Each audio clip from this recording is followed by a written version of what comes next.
By the end of that summer, there were 5 stands, 2 employees, a turf war, and a betrayal nobody saw coming. It started with $4.50. This is the story of an 11-year-old who accidentally built a business empire out of sugar water and learned a lesson that had nothing to do with money. It's July 1987. No smartphones, no apps, no Venmo. Just a kid, a folding card table, and a coffee can full of change he'd been saving since Christmas. His name doesn't matter. What matters is what he did with $4.50. He bought lemons, he bought sugar, he bought paper cups from the corner store. The cheap ones because the good ones cost 11 cents more, and 11 cents mattered when you had almost nothing. Opening day, he priced his lemonade at 50 cents a cup. Bold move for a kid on a residential street where the only foot traffic was a mailman and a very unbothered golden retriever. 4 hours. 0 sales. One extremely offended mailman who felt personally judged by the sign. By hour 5, panic set in. And so did the first business lesson of his life, though he didn't know it yet. Nobody buys what they don't want at a price they don't like. He dropped it to 25 cents. Sold out in 40 minutes. Here's the part he didn't expect.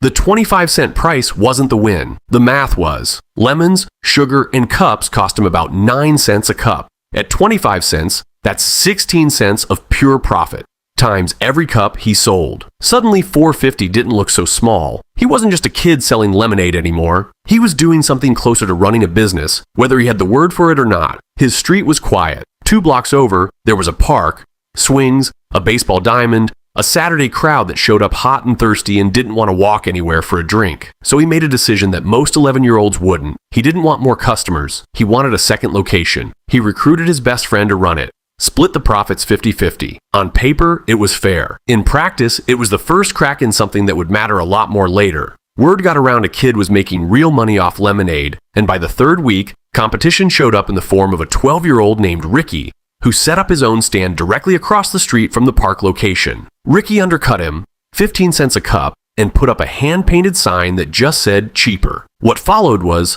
unofficially, a price war between 2 children, complete with a coupon Ricky handed out that said buy 2, get 1 free while supplies last. Supplies being 6 cups. He didn't panic. He didn't drop his price. Instead, he added something Ricky didn't have.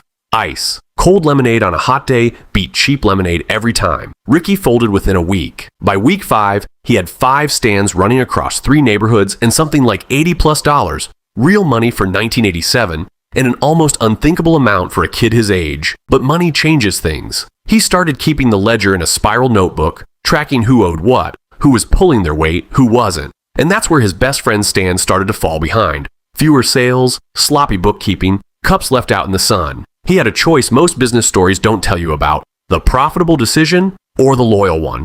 He chose profitable. He quietly moved his friend to a smaller, slower stand and gave the good location to another kid on the street. Someone hungrier, more consistent, better with numbers. His friend found out. It wasn't a blow-up. It was worse than that.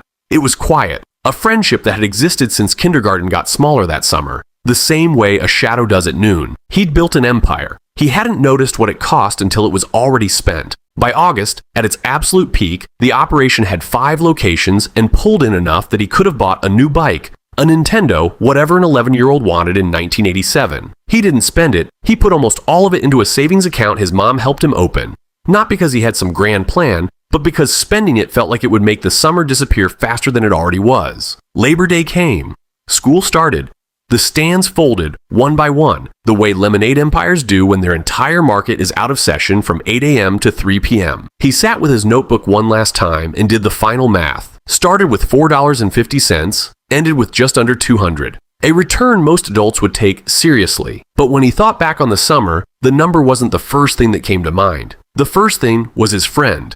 In the stand, he never got the good corner back. Years later, when people asked him about that summer, he didn't talk about the profit margins or the price war or beating Ricky and his cheaper sign. He talked about the friend he chose not to protect, and how that was the one number the notebook never had a column for. The lemonade stand taught him about margins, competition, and reinvestment before he ever set foot in a classroom that would. But the real lesson came from the one thing he got wrong, and it's the one he never forgot.